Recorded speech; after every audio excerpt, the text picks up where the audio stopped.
నమస్తే. ఇప్పుడు మనం లక్ష్మి ఫిజియోథెరపీ సెంటర్ దగ్గర ఉన్నాం. మనం డాక్టర్ శ్రీధర్ గారితో మరిన్ని విషయాలు అడిగి కనుక్కున్నాం. డాక్టర్ గారు, మీరు రూ. 10 డాక్టర్గా పేరు పొందినారు. మీకు రూ. 10 వైద్యం ఎందుకు చేస్తున్నారని చాలా విషయాలు క్లుప్తంగా చెప్పారు. మీ దగ్గర ఉన్న వైద్య సేవలు చేయడానికి నిష్ణాతులైన డాక్టర్లు ఉన్నారా లేదా? అందరికీ నమస్కారం. ముందుగా నిష్ణాతులైన డాక్టర్లలో అనంతపురం జిల్లా మొట్టమొదట మెడికల్ కాలేజీకి సంబంధించి అనుబంధ సంస్థ ఫిజియోథెరపీ మొట్టమొదట గవర్నమెంట్ సీట్ నాదే. 372 ఎంసెట్ ర్యాంకు. తర్వాత నీట్ వచ్చింది. ఇక్కడ నేను రాసిన తర్వాత ఎగ్జామ్ ఇక్కడే ఫస్ట్ బ్యాచ్ నాది. నాది అయిపోయిన తర్వాత హైదరాబాద్ ఉస్మానియా మెడికల్ కాలేజ్లో హౌస్ సర్జన్ చేశాను.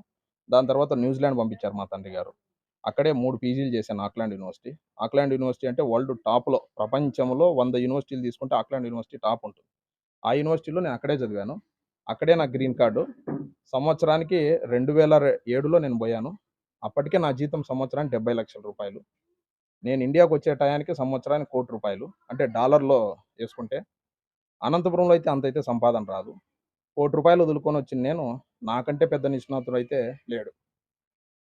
రూపాయలు వైద్యం చేస్తున్నారు. ఇది ఎంతకాలం చేస్తారు అనేది మాకు ఒక సందేహం. ఓకే, మంచి క్వశ్చన్. ₹10 ఎంతకాలం చేస్తానంటే, ఆది కాలం నుంచి, వేదకాలం నుంచి, పురాణ కాలం నుంచి, పుణ్యకాలం నుంచి మన పెద్దలు రంగరించి మేళవించి మనకి ఏదైతే ఇచ్చారో అదే భారతీయత. ఆ భారతీయ సంస్కృతిని, భారతీయ సనాతన ధర్మాన్ని ఆది కాలం నుంచి మనం తీసుకెళ్ళగలిగే మాట మాట్లాడిన రాముడు నడిచిన నేల ఇది. ఈ దేశ అఖండ భారతదేశాన్ని రాముడు నడిచిన నేల, సుశ్రుతుడు నడిచిన నేల, వాగ్బాటు నడిచిన నేల, ధన్వంతరి మహానుభావుడు తిరగాడిన నేల ఏ విధంగా అయితే, నాకు ఈ పవిత్ర భూమి, పుణ్యభూమి, మా తాతగారు అయితేనేమి, మా తండ్రి గారు అయితేనేమి, వారు నడిచిన నేల కాబట్టి నేను భూమి మీద ఉన్నంత వరకు ₹10 అనేది కంటిన్యూ అవుతుంది. మీరు ₹10 వైద్య సేవలు చేస్తున్నారు. కొన్ని లక్షల రూపాయలు, కోట్ల రూపాయలు సంపాదిస్తున్న చిన్న అపోహ ఉంది. ఎంతవరకు నిజం, ఎంతవరకు సమంజసం? అలా అనుమానాలు నేను ముందుగానే చెప్పాను. ₹1 కోటి వదులుకున్న నాకు అనంతపురంలో ₹1 కోటి రాదు. First point. రెండోది, ఒక ఎన్ఆర్ఐ గ్రీన్ కార్డు వ్యక్తిని. నాకున్న ధైర్యం ఏంటంటే, అనంతపురం జిల్లాలో మొట్టమొదట ఫిజియోథెరపీ గవర్నమెంట్ సీట్ డాక్టర్ని నేనే. 2007లో పాస్ అయిన తర్వాత 2008లో హైదరాబాద్ ఉస్మానియాలో చేసి ఫారిన్కి వెళ్ళాను. అక్కడే పీజీ చేశాను. ఈరోజు ఉమ్మడి అనంతపురం జిల్లాలో సత్యసాయి జిల్లా, అనంతపురం జిల్లా 2 కలుపుకొని ఉన్న ఫిజియోథెరపీ డాక్టర్లందరూ కూడా నా జూనియర్సే. అంటే ఈరోజు బయట సెంటర్లో వాళ్ళకు మాకు ఎక్కడ గ్యాప్ వచ్చిందంటే, నేను ఫారిన్లో 10 ఏళ్ళు ఉన్నాను. అయితే మా తండ్రి గారు నాకు చెప్పింది ఏమంటే, తెల్లోని కింద నువ్వు ఎంత చేసినా కూడా స్వతంత్రం ఉండదు. నువ్వు పుట్టి పెరిగిన చోట చేస్తే దేశాంతరం పోయినా స్వతంత్రం ఉంటుందనేది మా తండ్రి గారు. ఎందుకంటే ఆయన ఆర్ఎస్ఎస్ వాది. దాదాపు 45 సంవత్సరాల నుంచి ఒకటే సిద్ధాంతం నుంచి వచ్చిన కుటుంబం అది. రైతాంగ కుటుంబం, సంపన్న కుటుంబం. ఎందుకంటే 92లోనే మా తండ్రి గారు గవర్నమెంట్‌కు ట్యాక్స్ కట్టి ఈ రోజుకు ఆ గుత్త రసీదు మా దగ్గర ఉంది. ఆ రోజు ట్యాక్స్ కట్టాము, ఈ రోజు ట్యాక్స్ కట్టాము. వీళ్ళు ఇచ్చే ₹10 కూడా నేను జీఎస్టీ ట్యాక్స్ కట్టి 3 నెలలకోసారి అకౌంటెంట్‌ని పెట్టి ట్యాక్స్ కడతాను. అందుకు నా దృష్టిలో దొంగలు భయపడాలి గానీ దొరలు భయపడకూడదు. దొర అంటే నా దృష్టిలో ఆస్తో, కులమో కాదు. దొర అంటే నీతి, నిజాయితీ, ధర్మంగా బతికే ప్రతి ఒక్కరు దొరతో సమానం. అందుకు నాతో పాటి ప్రతి ఒక్కరు, ఇక్కడ ఉన్న వాళ్ళందరూ కూడా దొరలతో సమానం. డబ్బున్నోళ్ళు బయటకెళ్ళండి. డబ్బు లేనోళ్ళు ఇక్కడ రండి. ఎందుకంటే హంగు ఆర్భాటాలు కాదు, ఇక్కడ ఓపిక ఉండాల. వైద్యం అనేది ఓపిక. 2 గంటలు మీరు కూర్చోలేకపోతే, మీకు ఓపిక లేకపోతే, రోజు 10, 12 గంటలు నేను కూర్చుంటా అంటాను లోపల. మధ్యాహ్నం పూట అన్నం ఉండదు. ఇప్పటికి 4 నెలలైంది నేను లంచ్ చేసి. మరి ఎవరి కోసం, ఎందుకోసం అంటే కేవలం మా అమ్మాయి, మా నాయన కోసమే చేస్తున్నాను. అదే భారతీయత. ఆ సంస్కృతిని ఎక్కడ నేర్పిస్తుంది వారసత్వం అంటే ఆర్ఎస్ఎస్ సంఘం నుంచి నేర్పిస్తాం. అందులో భాగంగా ఇది డబ్బు ధనార్జనే కావాలనుకుంటే నేను ఫారిన్ పోయినా ఈ రోజుకు 100 కోట్లు సంపాదించుకొని ఓటుకు ₹10,000 ఇచ్చి నేనే కొంటాను. ఇంతకంటేనా ఓపెన్‌గా చెప్తున్నాను. ఓటుకు 2,000, 3,000 నడిచే రోజుల్లో ఓటుకు 10,000 నేనే కొంటా ఓటు. మీరు నాకు కాక ఎవరికేస్తారు ఓటు? ఒకవేళ అట్లొచ్చినా కూడా గొర్రెల్ని కాదు కొనడం. వాజ్పేయి గారు చెప్పిండేది విద్యా, వైద్యం ఒక్కటే ఇవ్వాలి. మిగతావి ఏవి ఇవ్వాల్సిన పనిలే. ప్రజలు వాళ్ళే సంపాదించుకుంటారు. అందులో భాగంగానే ఈరోజు కేంద్రంలో నరేంద్ర మోడీ గారు ఆరోగ్యానికి, కరోనా కాలం, మీరు ఇప్పుడు నేను కనపడుతున్నా ₹10. కరోనా కాలంలోకి మీరు ఒకసారి వెళ్తే ఇదే గవర్నమెంట్ పెద్ద ఆసుపత్రిలో ₹1 తీసుకోకుండా జీతం వాలంటరీగా నేనే పనిచేశాను. మాస్కులు పంచాను. కరోనా పేషెంట్లతో వార్డుల్లో పనిచేశాను. అవన్నీ ఈరోజు కనపడవు. ఎందుకంటే మీలాంటి మీడియా లేదు ఆ రోజు. ఎందుకంటే మీరందరూ ఇంట్లో ఉన్నారు.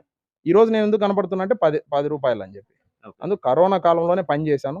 దాంతో పోలిస్తే ఇక్కడికి వచ్చి చిన్న చిన్న నొప్పులు ఇవన్నీ. అంతే. మరి మీ దగ్గరికి వచ్చేది వారి దగ్గర రికమెండేషన్లు ఏమి ఉంటాయా, లేకుంటే వాళ్ళ ఓపిక సహనం అంటారా?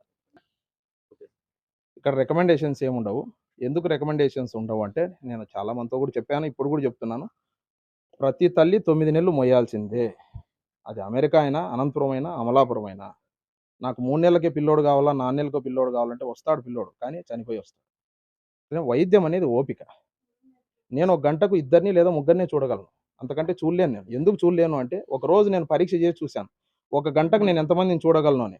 92 మందిని నేను చూసినటువంటి చరిత్ర నాది. ఒక గంటకు 92 మంది తెల్లోళ్ళని చూసి నేను, ఆ రోజు రాత్రి నేను పడుకోలేకపోయాను. ఎందుకు పడుకోలేకపోయానంటే, ఇది పూర్తిగా వ్యాపారం. ఫారిన్‌లో ఉన్నప్పుడు ఒక గంటకు 92 మందిని చూసిన నేను, భారతదేశంలో ఇక్కడ మాత్రం ఒక గంటకు ఇద్దరు లేదా ముగ్గురినే చూస్తున్నా. ఈరోజు నేను ప్రశాంతంగా నిద్రపోతున్నా. ఎందుకంటే పేషెంట్ పడే బాధ, పేషెంట్ పడే తపన, పేషెంట్ పడే ఇబ్బంది నేను ఆల్రెడీ అది అనుభవించినాను. నాకంటే ఇక్కడ పెద్ద పేషెంట్లు ఎవరు లేరు. నేను ఈరోజు నిలబడినానంటే 26 కుట్లేసుకొని 10 నెలలు మంచం మీద ఉండి, తల్లి 9 నెలలు మోస్తే నేను 10 నెలలు ఆ నరకాన్ని అనుభవించి, ఈరోజు నేను దిగిన తర్వాత ఇక్కడోళ్ళంతా ఎందుకు ఆ నొప్పిని అనుభవిస్తున్నారనేది నాకు మాత్రమే తెలుసు తప్ప ఇంకోరికి తెలదది. మీ తండ్రి గారు కోనంకి వెంకటనాయుడు గారు భారతీయ జనతా పార్టీలో బీజేపీలో ఉన్నారు. బీజేపీ తరపున మీకేమన్నా ఆధిక్యం ఉందా? లేకుంటే జిల్లా మంత్రి సత్యకుమార్ ఉన్నాడు. సత్యకుమార్ ద్వారా ఏమన్నా మీకేనా ఆధిక్యం ఉందా? భారత్ మాతాకి జై అని చెప్పి మేము పుట్టకముందు 40 సంవత్సరాల నుంచి ఇదే పదంలో నుంచి పుట్టి పెరిగిన వాళ్ళం మేము. పార్టీలు మారే సంస్కృతి కాదు. మా తండ్రి గారిని అనేక మంది ఆ రోజు జిల్లాలో ఉన్నటువంటి మంత్రులు పార్టీ మారమని చెప్పారు. నేను ఒకటే అడిగాను. నాన్న నువ్వెందుకు పార్టీ మారలేదు అని చెప్పి నేను 10వ తరగతి చదువుకునేటప్పుడు ఆయన మాకు చెప్పిన సిద్ధాంతం నాకు ఒకటే తల్లి, ఒకటే తండ్రి, ఒకటే భార్య, ఒకటే పార్టీ అనేది నా సిద్ధాంతం అని ఆయన చెప్పారు కాబట్టి ఈరోజు కొత్తగా బీజేపీ అంటే బీదల పార్టీ. బీజేపీ అంటే బడుగు బలహీన వర్గాల పార్టీ. మాకేం కొత్తగా వచ్చేది లేదు, ఈడ పోయేది లేదు. ఇది ట్రస్ట్ కాదు, దాతలు లేరు, చందాలు లేరు, హుండీలు లేరు, సొసైటీ కాదు. అందుకే రికమెండేషన్స్ లేవు. క్లియర్. మీరు భారతీయ జనతా పార్టీలో ఉన్నారు. వైద్య శాఖ మంత్రితో ఏమన్నా ఆర్థిక సహాయం అందుతుందా మీకు? ఆర్థికంగా ఈరోజు చూసుకుంటే గిన ఆరోగ్య దాతలు లేరు, చందాలు లేరు, హుండీలు లేరు, సొసైటీ కాదు. అందుకే రికమెండేషన్స్ లేవు. క్లియర్. మీరు భారతీయ జనతా పార్టీలో ఉన్నారు. వైద్య శాఖ మంత్రితో ఏమన్నా ఆర్థిక సహాయం అందుతుందా మీకు? ఆర్థికంగా ఈరోజు చూసుకుంటే గిన ఆరోగ్య శాఖనే అనారోగ్య శాఖలో ఉంది. ఈ రోజు కూడా ఆరోగ్యశ్రీ నిధులు లేవు. ఈ రోజు కూడా అనేక కష్టాలు పడి వారు ముందుకెళ్తున్నారు. మీ ఇంట్లో తినడానికి ఉంటే నన్ను మీ ఇంటికి ఆహ్వానిస్తే సంతోషం. మీ ఇంట్లోనే తినడానికి లేదప్పుడు నేనొచ్చి మిమ్మల్ని ఏం అడగాల? ఈరోజు మంత్రి గారి దగ్గర నిధులు లేవు. ఎందుకు నిధులు లేవనేది అందరికీ తెలుసు. అందుకు రాజకీయం వేరు, వైద్యం వేరు. మా జ్యేష్ఠ కార్యకర్త ఈరోజు వైద్య శాఖ మంత్రి అయ్యారు. సంతోషపడతాము. కష్టపడితే ఎవరైనా అయితారు. కానీ పార్టీలు మారకూడదు. పార్టీలు మారడం అంటే నీ తల్లిని, తండ్రిని నువ్వు తాకట్టు పెట్టినట్లే నా దృష్టిలో. అదే కదా సిద్ధాంతం నేర్పించేది. ఒకసారి జన్మనెత్తుతాం. నువ్వు జీవించడానికి 100 పార్టీలు ఎందుకు మారతావు?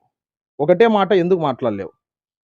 వాస్తవాలు కూడా మనం ఆలోచన చేయాలి. ఇప్పుడుండే యూత్ కూడా డబ్బు సంపాదించేసి ఓట్లను కొల్లగొట్టడం కాదు. నిజంగా అట్లా చేయాలనుకుంటే వాజ్పేయి గారు, జయలలిత గారు ఓడించినప్పుడే ఆ రోజే 13 నెలల కాలంలో ఎందుకు వాజ్పేయి గారు ఓటు కొనేసింటే జయలలితని అయిపోయాయి కదా! మరి ఆ రోజు ఎందుకు చేయలేకపోయినారు? అంటే సంఘం నేపథ్యం, సిద్ధాంతం నేపథ్యం వచ్చినప్పుడు we don't care. We care patients only. Okay sir. మీ యొక్క విలువైన సమయాన్ని కేటాయించినందుకు మేము ప్రత్యేక ధన్యవాదాలు తెలుసు. ఇప్పుడు ఇప్పుడు ఇప్పుడు ఇప్పుడు సార్ ఒకసారి నిలబడతారా?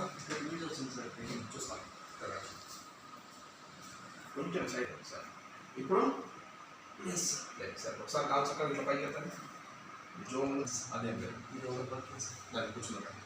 నాకు ఫస్ట్ ఇక్కడ ఉన్న సార్ పెయిన్ మీరు తగ్గిపోయి ఇక్కడ నుంచి వస్తుంది సార్. నరం బాగానే పట్టేస్తాను సార్. ముందు నుంచి ఎక్కువైంది సార్. అదేలే. ఇటు నుంచి జోన్లో తిమ్మిర్లు కూడా వస్తాయా? వస్తుంది సార్. మీరు నా తిమ్మిరు ఉంది సార్. ఇట్లా ఇట్లా గిచ్చినా కూడా నొప్పి స్పర్శ అనమాట. ఇక్కడ వస్తుంది సార్ పెయిన్. అదే సయాటికాయ ముందు పొంగతో ముందు పొంగే చేయదు. కింద మండుకోతే పైన మండుకో. తల కింద దిండు తీసేసి మోకాల కింద దిండేసుకో. ఎక్కువసేపు నిలబడాలి. అంత సంవత్సరం కంప్లీట్ అయ్యి 7వ నెలలోకి ప్రవేశించింది. ముందుగా దీన్ని సహకరించిన దీనికి శ్రేయోభిలాషులు, ప్రజలు, పేషెంట్లు, అదేవిధంగా మా పార్టీ కార్యకర్తలు, పార్టీ పెద్దలు, సీనియర్ నాయకులు, అదేవిధంగా నా మిత్రులు, మీడియా సోదరులు, మీరందరికీ కూడా మరొకసారి ముందుగా హృదయపూర్వక ధన్యవాదాలు తెలుపుకుంటున్నాను. భవిష్యత్తులో కూడా మీ అందరి సహకారంతో మరింత ప్రజలకు సేవ చేయాలి, వైద్యాన్ని ముందుకు తీసుకెళ్లాలని మనస్ఫూర్తిగా కోరుకుంటున్నాను.